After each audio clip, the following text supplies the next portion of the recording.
보겠습니다. 시편 1편 말씀 우리 함께 보도록 하겠습니다. 네, 시편 1편 말씀 우리 함께 보겠습니다.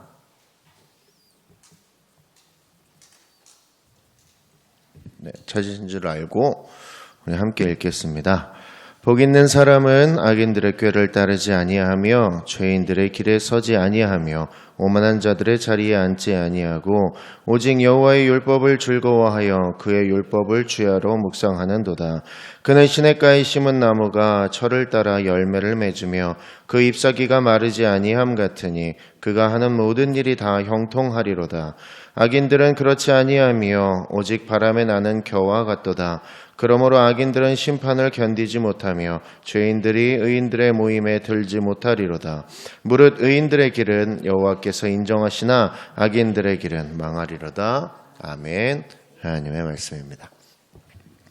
네, 오늘 여러분들 함께 이 자리에서 함께 찬양하시고 또 함께 기도할 수 있는 이 자리에 나와주셔서 너무 감사드립니다.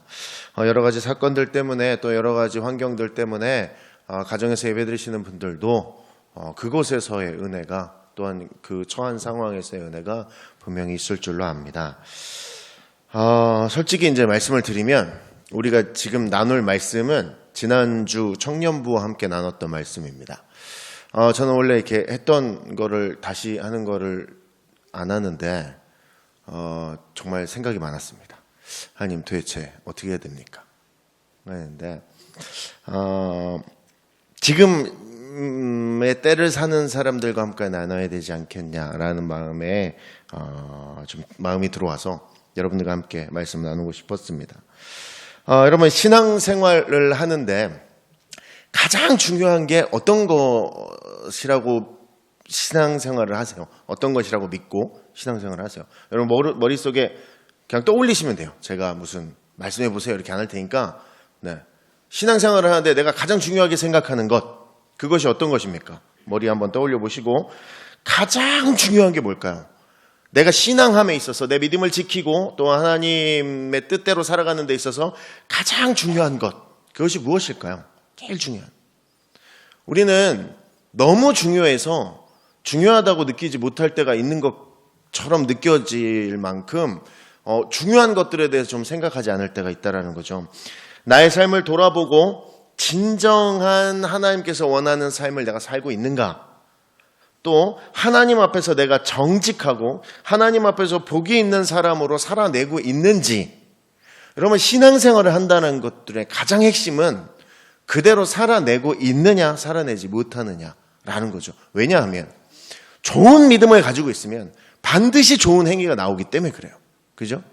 그러면 여러분 마음속에 좀 불편한 어떤 것이 있어야 내가 하나님의 말씀대로 살아내고 있다라는 것이죠. 내가 너무 행복한 시대를 살고 있다면 내가 지금 너무 평안한 시절을 살고 있다면 어쩌면 나는 내 뜻대로 살고 있는 것이 아닌가라는 의심을 해보아야 합니다.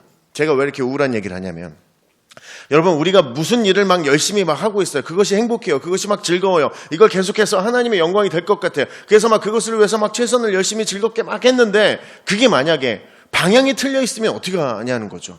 내가 만약에 너무 즐거운 일이고 내가 너무 행복한 일인데 만약 그걸 하나님이 원하시지 않는 길이면 난 어떻게 할 거냐라는 거죠. 이거는 조금 길을 좀 잘못 들은 정도의 문제가 아니라 내가 지금 전체적인 나의 인생을 잘못 이끌고 가고 있다는 거죠. 굉장히 위험한 일입니다.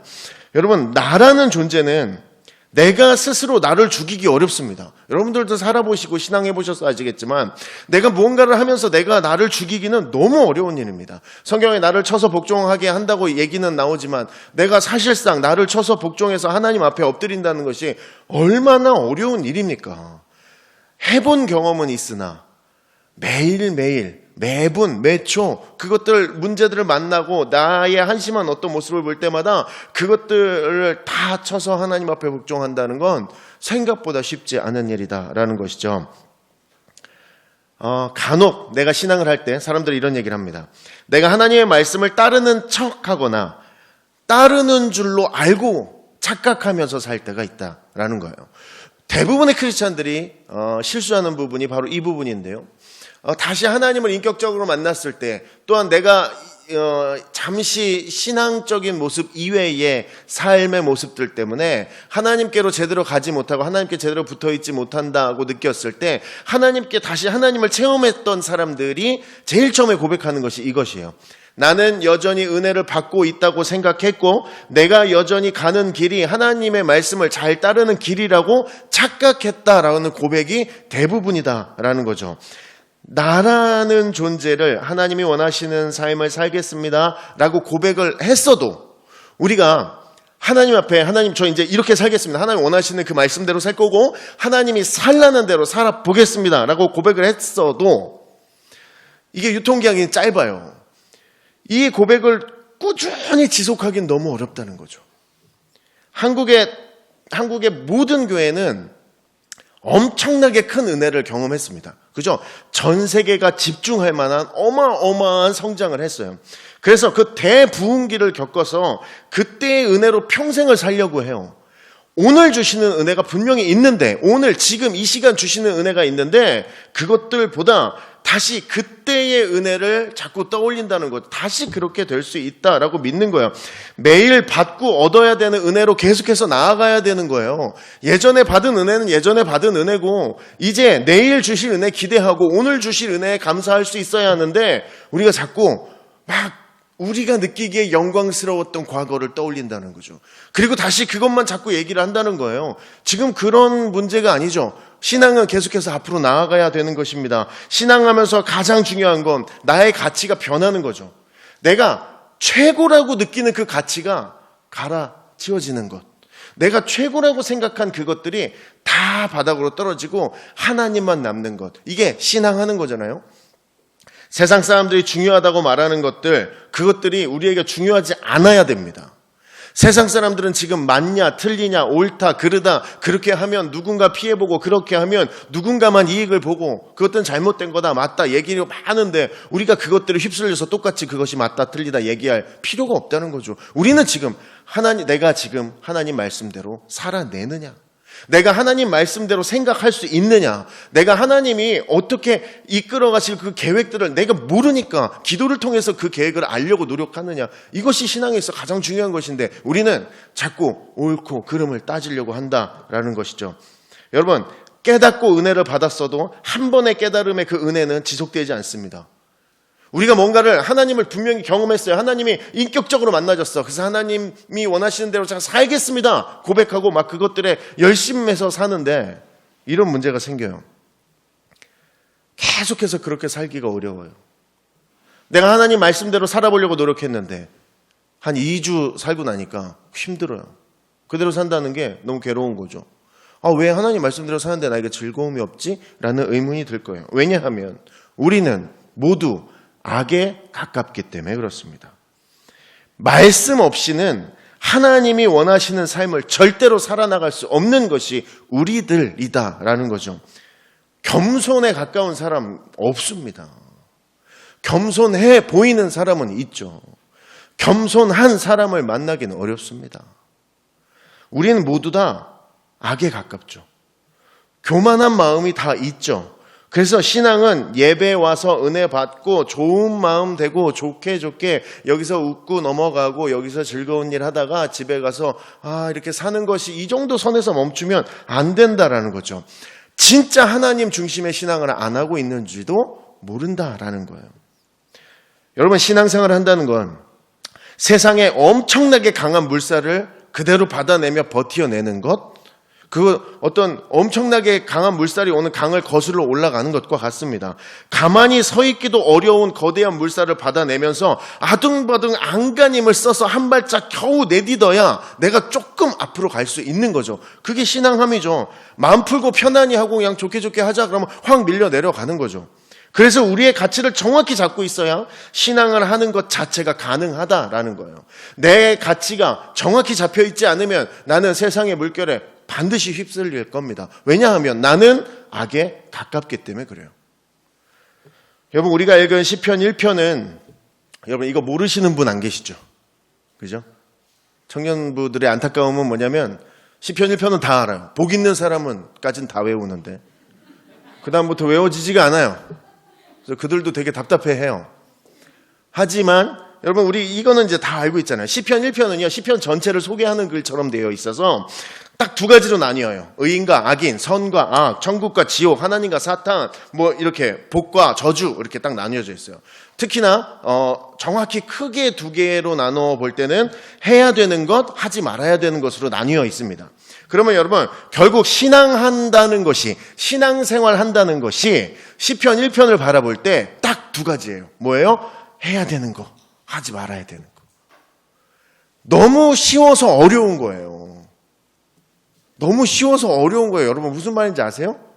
이거에 대한 계명이 4,800개가 있으면 여러분 그거 지키려고 하나하나 따져가면서 생각하고 머리 쓰고 내 움직임을 돌아보고 내 만나는 사람들 보고 할 거예요. 근데 쉬워요. 하면 안 돼. 하면 안 되는 게 있고 해도 되는 게 있어요. 그러면 왠지 설렁설렁 해도 내가 요 정도는, 그죠? 두 개밖에 없으니까 이거 뭐 하지 말라는 것만 안 하면 되는 거 아닌가. 근데 그 하지 말라는 게 너무 어려워요. 근데 더 슬픈 건 하라는 것도 어려워요.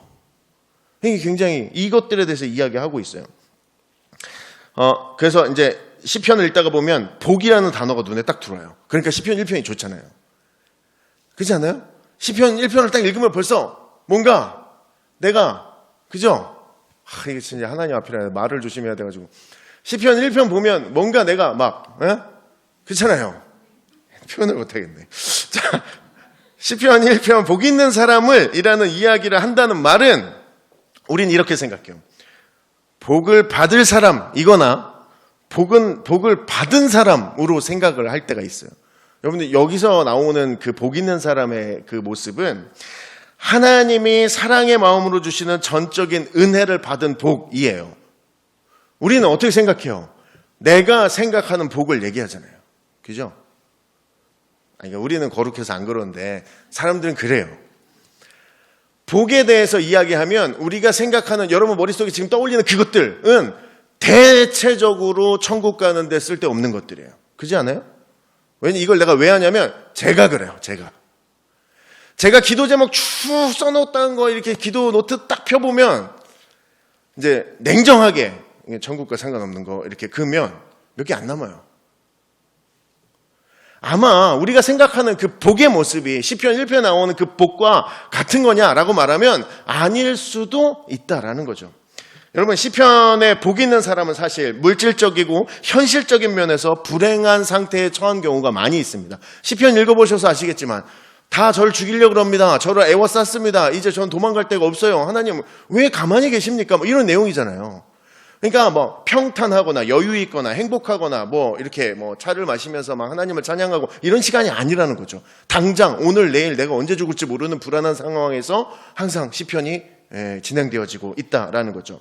그러니까 진정한 복이라는 건 하나님과 함께 하고 하나님이 함께 하시는 상태를 알고 있는 것, 그게 복 있는 사람의 상태라는 걸 여러분들은 단연간의 신앙생활을 통해서 알고 계실 겁니다. 그죠? 요즘에 시편 1편 가지고 설교 안 해요, 목사님들. 왜냐하면 너무 많이 들었어요. 교훈도 외워요, 교훈도. 그죠? 1절 하면 뭐 탁 나오고 2절 하면 뭐 나오고 3절 하면 막 물가 나와서 막 그거 막 그러잖아요. 그래서 설교 잘 안 하세요, 시편 1편 가지고. 근데 제가 왜 갖고 나왔냐면 여러분 옛날 생각해야 돼요, 옛날 생각.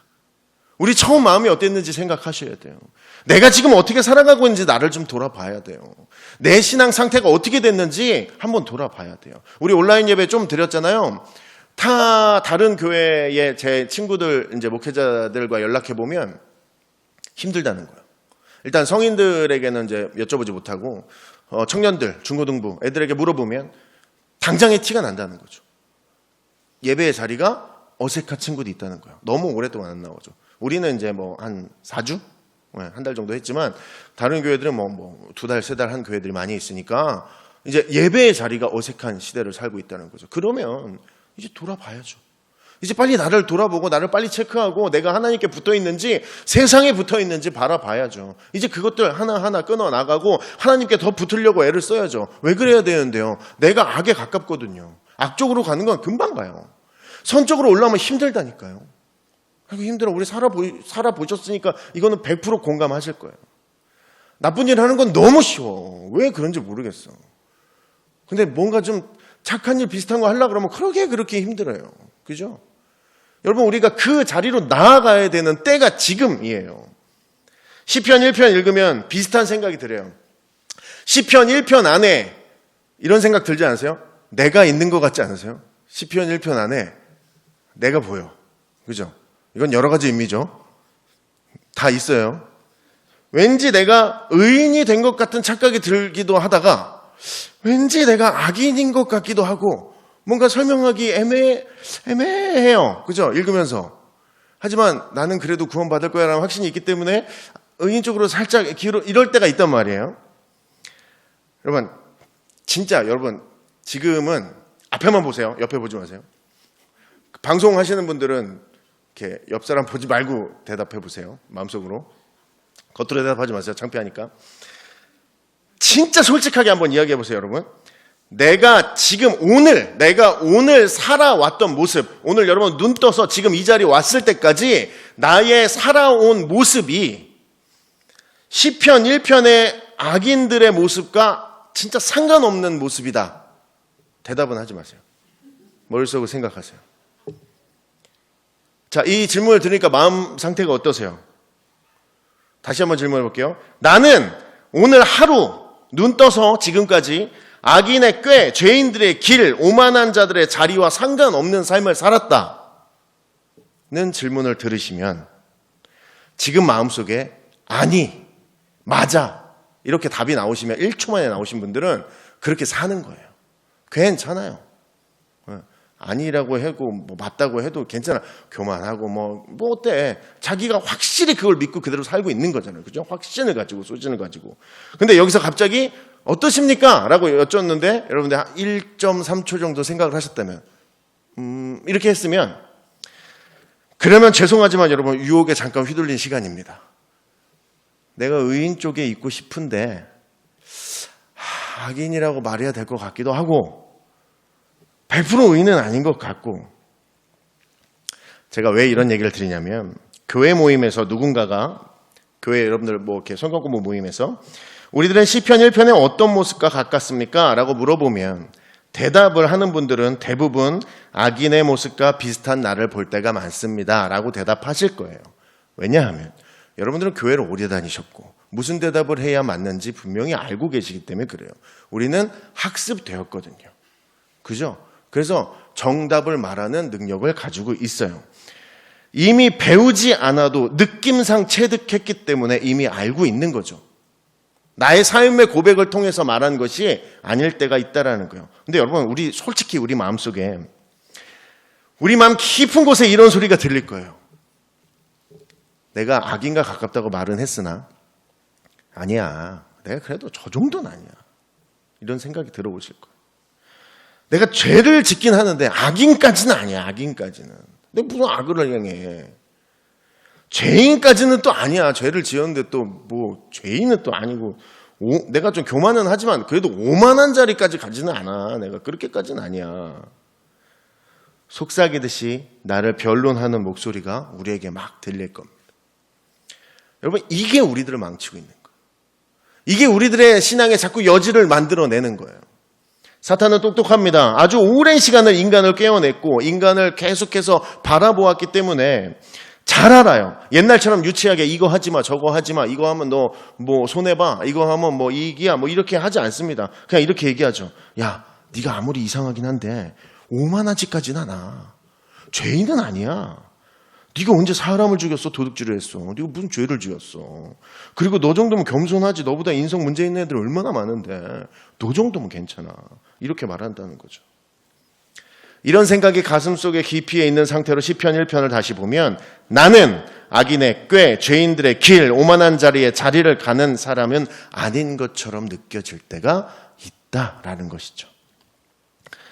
이런 마음이 드는 상태가 왜 문제냐면 결과적으로 이 상태가 지속되면 하나님과 멀어지게 됩니다. 하나님과 멀어진다는 것은 내가 지금 초라해지고 좀 불쌍해지는 게 아니라 죽어가는 것을 의미하기 때문에 그렇습니다.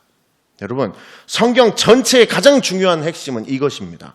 이게 지금 우리가 나눴던 이것이 안 된다면 성경대로 살지 못하고 있는 것일 수도 있습니다. 성경대로 살지 못한다는 것은 결국 우리 안에 하나님과 비슷한 모습이 없다라는 것을 의미하기도 합니다. 시편에서 악인은 무조건 나쁩니다. 그리고 무조건 망합니다. 이유가 없어요. 뭐 설명하지도 않아요. 그냥 망해요. 그러니까 우리 어떻게 해야 될까요? 의인이 돼야 되는데 성경에 또 의인이 없대잖아요. 그러면 이걸 어떻게 해야 되나? 난 의인 쪽에 있긴 있어야 되는데. 성경이 말하는 이유는 한 가지입니다. 의인이 되라 보다는 의인의 방향성을 갖추라는 거죠. 내가 의인 쪽으로 가는 방향성을 놓지 않고 붙들고 계속 그렇게 살아내라라는 것이죠. 2절을 보면요. 오직 여호와의 율법을 즐거워하여 그의 율법을 주야로 묵상하는도다. 율법을 즐거워하고 주야로 묵상한대요. 의인이 그렇게 한다는 거예요. 즐거움이 감정이라 즐거우고 싶어서 막 즐거울 수 있는 게 아닌데 즐거운 마음이 있어야 뭐 그걸 묵상하면서 막 행복을 느낄 텐데 그게 좀 어렵다는 거죠. 말씀을 읽으면서 막 내가 막 기뻐야 되는데 그게 잘 안 된다는 거죠. 우리 중고등부 친구들은 이런 걸 많이 해요. 그 중고등부 때 성경을 통해서 은혜 받으려면 시험 기간 때 성경을 읽으면 정말 다 이해되고 다 해석도 할 수 있고 막 은혜가 막 넘치거든요. 그런 즐거움이 나타나야 되는데 그러지 않는다는 거죠. 내가 만약 하나님이 말씀하신 성경의 말씀대로 살려고 노력을 막 해요. 아무리 신앙이 나빠도 교회를 꾸준히 교회를 섬기고 교회 안에서 계속 신앙생활을 하면 한 번은 말씀대로 사는 실수로라도 한 번은 말씀대로 사는 경험을 해요. 그러면 내가 좀 손해보고 초라해지고 좀 억울한 그 자리로 들어가서 말씀대로 한번 살아보게 되잖아요. 실수로라도. 그러면 기분이 나쁘거나 자존감이 떨어지고 뭐 내가 이렇게까지 해야 되나 이런 생각이 드는 게 아니라 마음에 기쁨이 생겨요.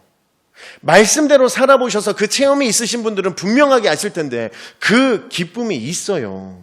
그러면 말씀대로 살아보니 나타나는 즐거움을 깨닫게 됩니다. 그러면서 내가 말씀을 지키려고 하니까 하나님이 기쁨을 주시는구나를 알게 되죠. 그래서 또 다른 말씀을 가지고 내가 인생에 또 살아보려는 도전을 한다는 거죠. 이렇게 한 번, 두 번, 세 번 쌓이기 시작하면 내 신앙이 성장하고 그 거센 물살을 한 발짝 나아가는 거예요.